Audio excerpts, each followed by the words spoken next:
잠깐 기도하시겠습니다. 사랑의 하나님 감사합니다. 하나님께서 우리들을 불러주셔서 이 자리에 와 있고 또 우리들을 사랑하셔서 있는 그대로 우리들을 인도해 주시고 우리의 약함도 하나님께서 아시고 또 강하게 품어주심에 감사를 드립니다. 오늘 주님의 말씀을 들고 이 자리에 섰습니다. 하나님, 저희의 입술을 하나님께서 주장하시고 우리 듣는 모든 성도님들 하나님 성령께서 함께하여 주시어서 마음의 문이 열리고 아멘으로 응답하게 하여 주시옵소서. 오늘도 주님께 모든 영광 올려드리며 우리 주 예수 그리스도의 이름으로 간절히 기도하옵나이다. 아멘. 네, 오늘 예배에 함께 하시는 모든 분들, 또 영상을 통해서 함께 하시는 모든 분들 하나님의 은혜가 충만히 임하시기를 간절히 축원을 드립니다.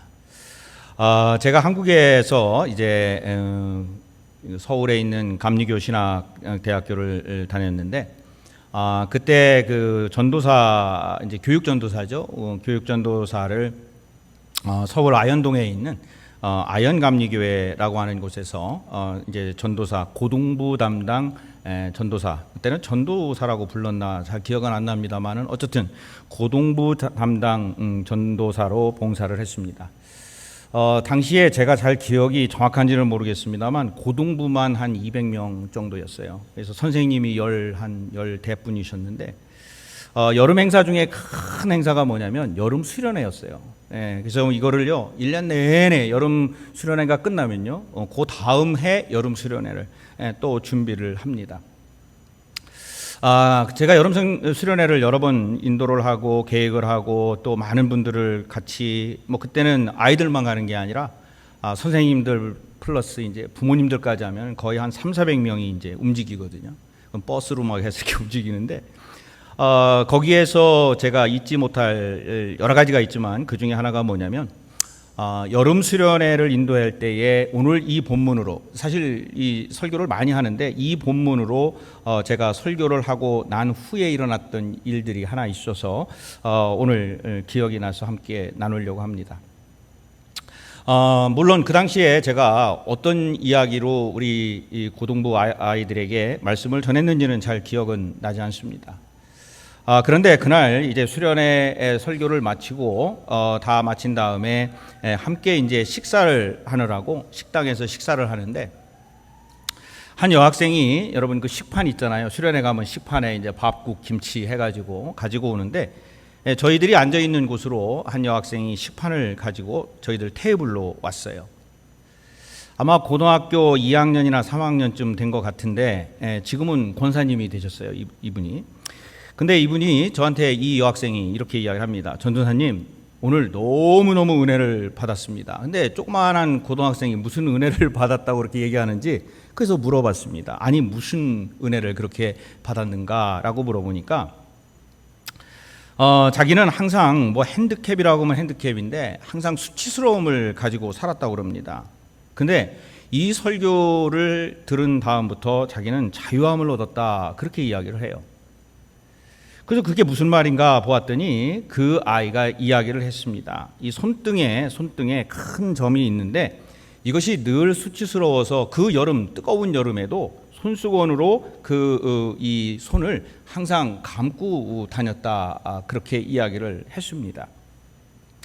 근데 제 기억으로도 그 학생이 손수건을 풀는 적이 없는 것 같아요. 항상 손수건을 이렇게 감았던 걸로 기억이 됩니다. 근데 오늘 이 설교를 듣고 제가 이 손수건을 풀고 오늘부터는 그냥 수치가 아니라 기쁨으로 맞이하면서 살겠습니다. 제가 보기에는 별것도 아니었어요. 사실 그 손에 조그마한 점 비슷한, 그러니까 점보다는 조금 큰 것이 하나 있었는데 우리들이 보기에는 전혀 신경도 쓰이지 않고 그 점이 있는지 없는지도 모르는 그러한 점 같은 그러한 조금 그런 것이 있었습니다.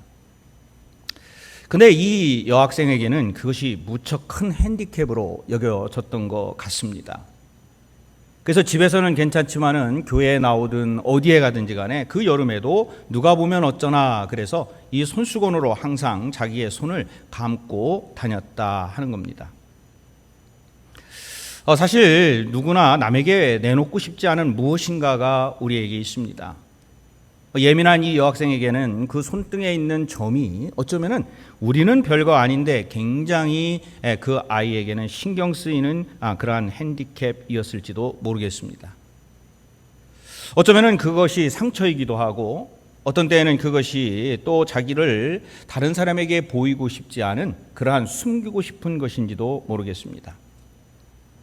사실 우리에게도 그런 것들이 있는데 과거의 상처라든가 어떤 실패하였던 창피하였던 일들 또는 배신당했던 어떤 경험들, 어쩌면 복잡한 우리들이 알 수 없는 개인의 가정사들, 이런 것들이 약점이라고 또는 핸디캡이라고 또는 약함이라고 생각해서 누가 그거에 대해서 알까봐 우리가 꽁꽁 숨기는, 그래서 아까 고등학교 여학생처럼 수건으로, 우리가 알 수 없는 어떤 수건으로 우리의 그런 것들을 꽁꽁 숨기는 그러한 삶이 우리에게 있는지도 모르겠습니다.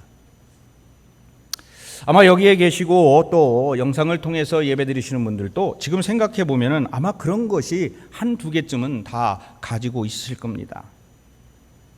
그것을 핸디캡이라고 부르기도 하고 상처라고 부르기도 하고 어쩌면은 내가 보이고 싶지 않은 약점이라고 생각하고 성경에서는 그것을 가시라고 그렇게 표현하는데 우리가 그런 것들은 아마도 하나쯤은 다 가지고 있을 겁니다. 이번 주 찬양 수요 예배에 이 같은 본문으로 제가 말씀을 더 나눕니다. 그때는 이 가시에 대한 이야기들을 더 하고 싶은데요.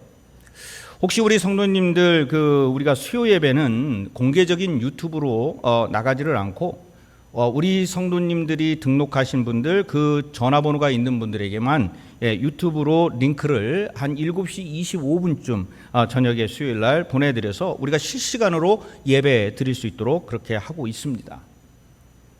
그래서 혹시 함께 예배 드리시는 분 중에 수요일 날 예배를 드려야 되는데 그것이 안 온다 하시는 분은 저에게 혹은 이메일 지금 보면은 스크린에 나오는데 교회 이메일로 주시거나 아니면 제 핸드폰 넘버가 주보에 있고 또 홈페이지에 있습니다. 그래서 그거를 보시고 저한테 저희들 카톡을 연결해 주시면 저희가 이제 우리 교회 그룹 채팅으로 했을 때 여러분한테 또는 따로 보내드리도록 하겠습니다. 또 이곳에 계시면서도 또 교회에 나오셨는데 아직까지 우리 단체 카톡에 무슨 이유에든지 연결이 되지 않으신 분들은 언제든지 연락을 해 주시면 연결해서 여러분이 수요일 날도 함께 실시간으로 예배 드릴 수 있도록 그렇게 연결을 해서 함께 하도록 하겠습니다. 자, 다시 오늘 말씀으로 돌아가 보면요. 사람은요. 저를 비롯해서 저도 완벽한 것 같죠? 그렇죠? 부족함이 없는 것 같죠? 저도 무지하게 부족하고요. 숨기고 싶은 게 무지하게 많아요. 약점이든 그것이 가시든지 간에 우리 누구에게나 그런 것들이 다 있습니다. 그래서 근데 우리가 그것을 대하는 그리스도인으로서 좀 달리 봐야 된다 하는 겁니다. 물론 우리 그리스도인에게도요. 모든 것이 다 어떠한 것이든지 다 아마 그런 것들을 가지고 있는 것이 사실이에요. 하지만 우리 그리스도인은 좀 더 긍정적인 신앙의 관점으로 그 약점을 바라보고 그 약점이 더 이상 약점이 아니고 핸디캡이 더 이상 핸디캡이 아니고 가시가 더 이상 가시가 아니고 이것을 통하여서 하나님의 놀라운 은혜와 축복이 우리에게 있음을 알게 하는 것이라고 생각한다면 우리는 좀 다르게 그것을 바라볼 수가 있다 하는 겁니다. 사실 그것은 쉽지가 않습니다. 그래서 우리에게는요, 기도가 필요하고 연단이 필요하고 또 인내도 필요합니다.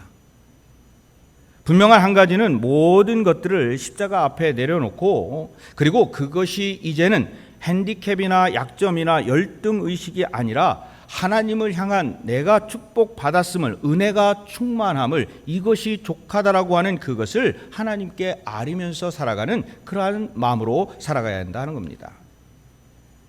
그래야 우리가 다시 시작할 수 있고 그래야 우리가 새로운 피조물로 태어나게 됩니다. 그것이 어디에 말씀이 있느냐?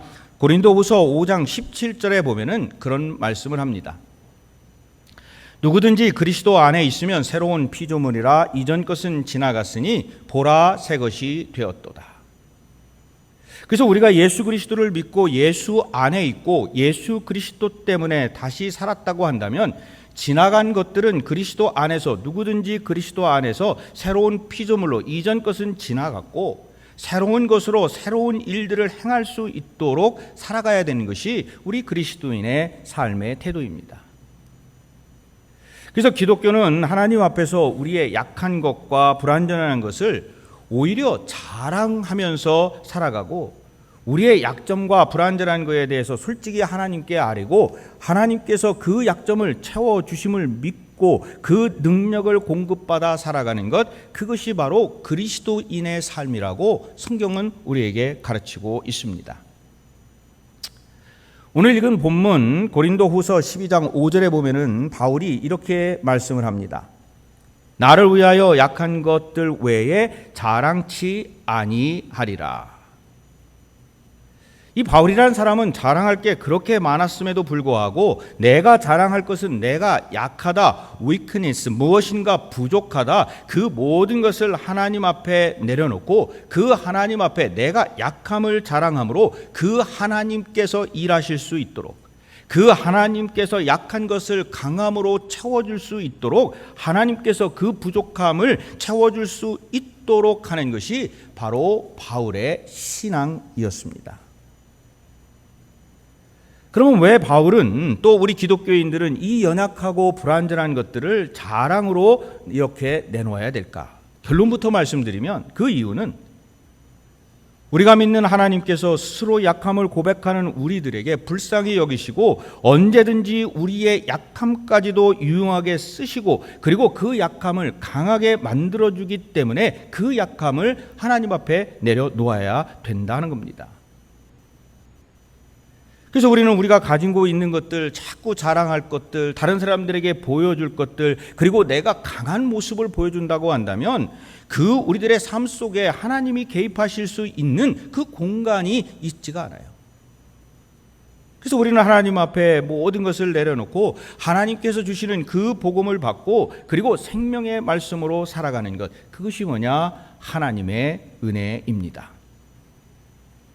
그래서 오늘 9절에서 아주 소중한 말씀을 하십니다. 여러분, 우리 9절 한번 스크린에 나와 있는데 함께 읽겠습니다. 천천히 말씀을 생각하면서 함께 읽습니다. 시작. 나에게 이르시기를 내 은혜가 네게 족하도다. 이는 내 능력이 약한 데서 온전하여 짐이니라 하신지라. 그러므로 도리어 크게 기뻐함으로 나의 여러 약한 것들에 대하여 자랑하리니 이는 그리스도의 능력이 내게 머물게 하려 함이라. 누구의 능력이요? 내가 능력이 약하다고 고백할 때 누구의 능력이요? 그리스도의 능력이 내 안에 머물게. 즉 내가 약함을 알고 하나님 앞에 나와서 그렇게 기도하고 살아갈 때에 누구의 능력이? 바로 그리스도의 능력이 내게 임한다 하는 겁니다. 아까도 말씀드렸지만요, 바울은 내세울 게 너무나 많은 사람이었어요. 그런데 그 사람이 그러한 것들을 갖고 있음에도 불구하고 뭐라고 이야기를 하냐면 고린도전서 2장 3절에 보니까 고린도 교회를 향하여 뭐라고 하느냐? 내가 너희 가운데 거할 때에 약하며 두려워하며 심히 떨었노라 라고 그렇게 이야기를 합니다. 고린도 교회 사람들이 무서워서 두려워서 그렇게 떨었겠습니까? 그게 아니라 하나님의 말씀을 전해야 되고 그 하나님의 말씀을 전하는데 그가 얼마나 부족한지, 얼마나 나약하고 두려움이 거기에 몰려오는지 그것에 대해서 겸손함으로 그 말씀을 전하는 그 태도를 이야기하는 겁니다. 하나님 앞에 겸손하라. 그래서 이러한 모습이 가능하게 했던 것은 단 한 가지 이유인데 바로 그 모든 것이 예수님 안에서. 그래서 이 사도 바울의 신학 가운데 가장 많이 쓰는 말이 뭐라고 그랬습니까? 예수님 안에서, in Christ라고 하는 말을 가장 많이 씁니다.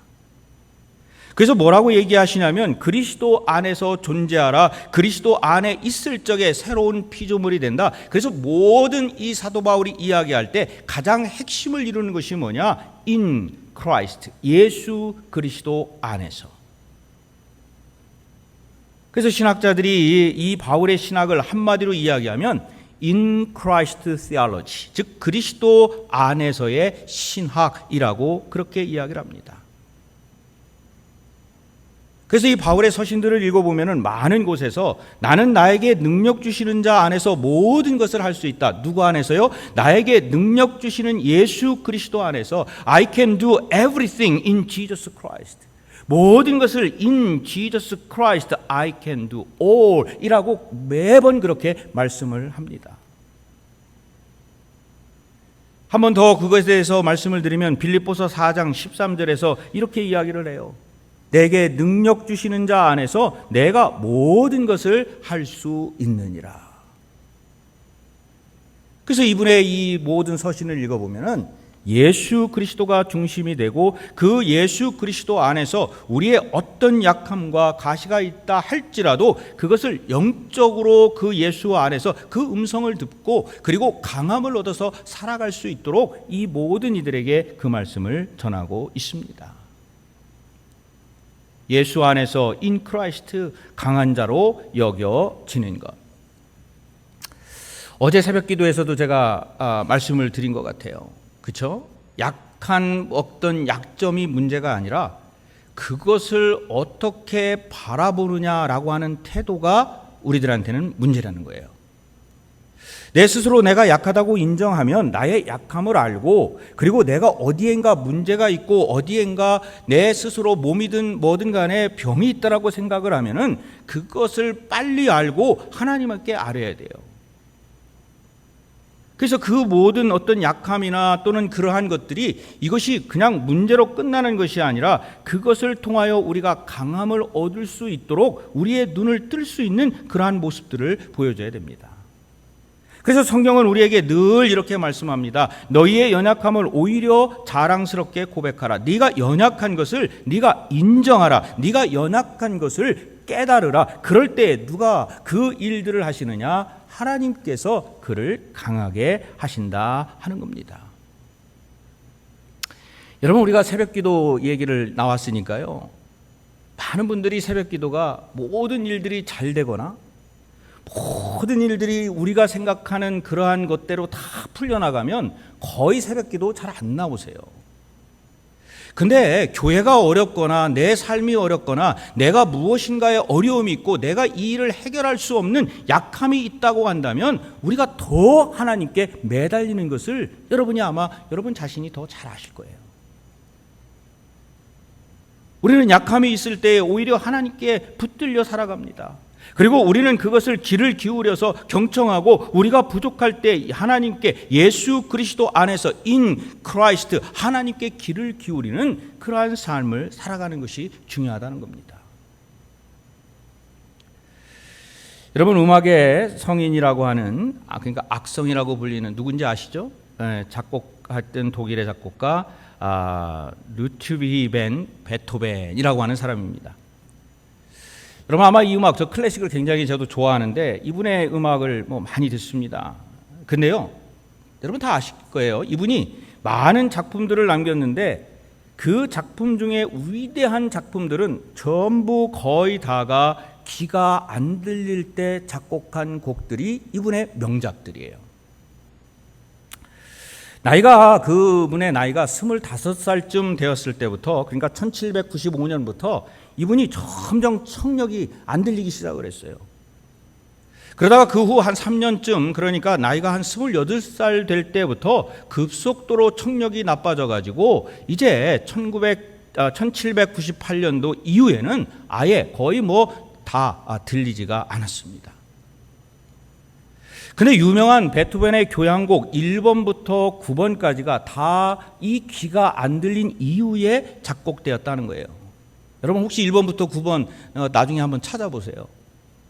그 중에 3번이 영웅이라는 것이고요. 5번 그리고 또 있죠. 뭐였죠? 운명이라는 것도 있죠. 빠바바밤.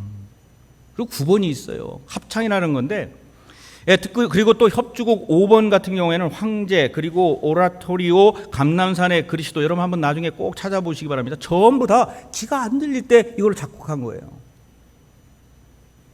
그 중에 1824년 베토벤의 9번째 교향곡, 그리고 마지막 교향곡, 이 합창을 초연했을 때 너무나 많은 사람들이 감명을 받아가지고 다 일어나서 박수를 치는데 정작 베토벤은 그 박수 치는 소리를 하나도 듣지를 못했어요. 그런데 그때 알토로 독창을 했던 사람이 이 베토벤의 몸을 청중석으로 돌려가지고 그때서야 이 베토벤이 관객들이 이렇게 환호하고 박수치는 모습을 보면서 자기 스스로 그 모습을 보면서 눈물을 흘렸다는 이야기가 있습니다. 이 베토벤은 비록 육신의 귀가 닫혔지만은 하나님의 음성을 들을 수 있는 귀가 열려서 하늘의 선율을 가지고 그가 그 아름다운 우리들 지금까지도 모두가 다 좋아하는 그러한 교향곡들을 이렇게 부를 수 있게 그렇게 만들었다 하는 거예요. 우리가 그래서요, 우리가 영적인 귀가 열려야 되고 하나님의 음성을 들어야 됩니다. 영적인 눈이 열리고 하나님의 신비를 들을 수 있는, 그래서 그 청력이 다 떨어진 만약에 이 베토벤이 실망을 하고 자기의 모든 것을 포기했더라고 한다면, 그 약함을 그것을 가지고 실망하고 살았다고 한다면 그 하나님이 주시는 그 선율들을 우리에게 지금 전할 수가 없었지요. 그래서 우리는 그러한 것들을 길을 열고 하나님이 말씀하시는 그 일들을 찾아가야 될 줄로 믿습니다. 우리의 형편을 생각해 보면요, 바울보다 우리가 더 사실은 형편이 좋아요.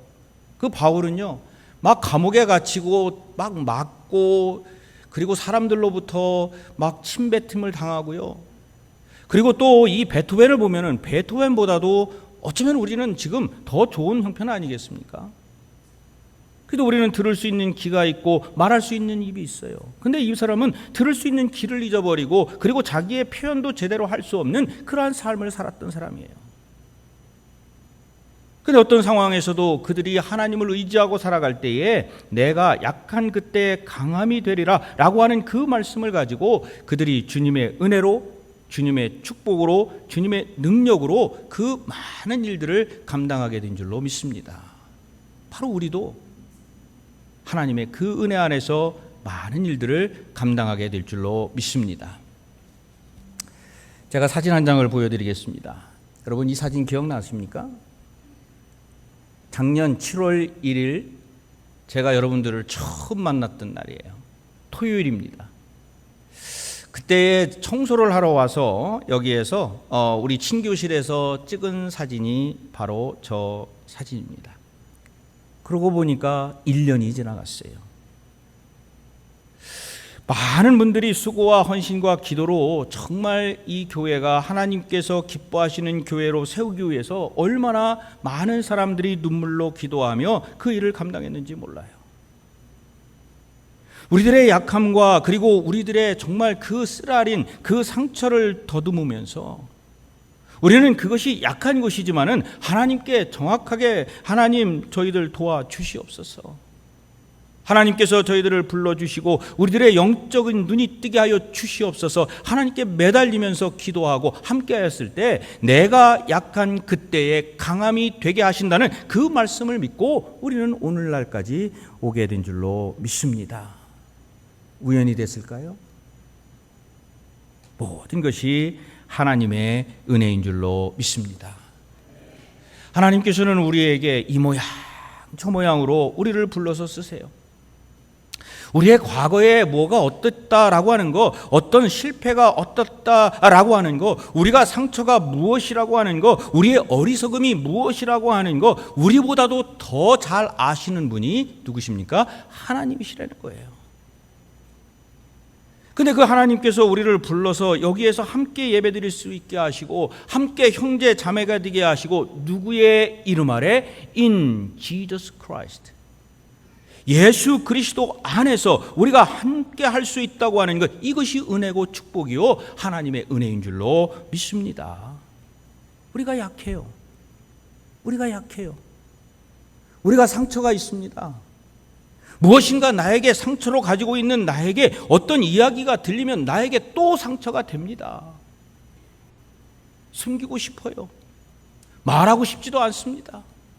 누가 알까봐 두려워요. 그러나 그 모든 것을 하나님 앞에 내려놓고 in Christ, 예수 그리스도 안에서 모든 것을 하나님께 맡기고 은혜에 감사하면서 우리의 약함을 강하게 하시는 하나님을 믿고 살아가시는 우리 성도님들과 제가 되기를 주님의 이름으로 간절히 축원을 드립니다. 그럴 때 하나님께서 말씀하셔요. 네 은혜가 네게 족하다. 내가 이미 은혜를 너에게 주었으니 너는 그 받은 은혜를 어떻게 하라? 즐기며 살아가라. 하나님이 주신 은혜와 축복 가운데 오늘 이제 저도 오늘 왜 이렇게 제가 자꾸 눈물이 나나 그랬더니 그 1년 전의 모습이 자꾸 제 머릿속에 떠올라서 그런 것 같아요.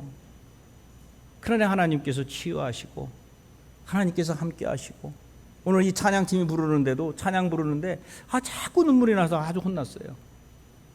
참 위로가 되시는 하나님, 나의 구주가 되시는 하나님, 나의 약함도 다 아시는 하나님, 나의 약함을 들어 쓰시는 하나님, 나의 못난 모습도 하나님이 즐거워하시는 그 하나님, 내가 쓰러질 때도 일으켜 주시는 하나님, 내가 무엇인가 감추고 싶을 때에도 그래 그러지 마, 그것에 대해서 하나님께서 치유해 주시고 강하게 해 주시고 그 길을 가게 하시는 하나님,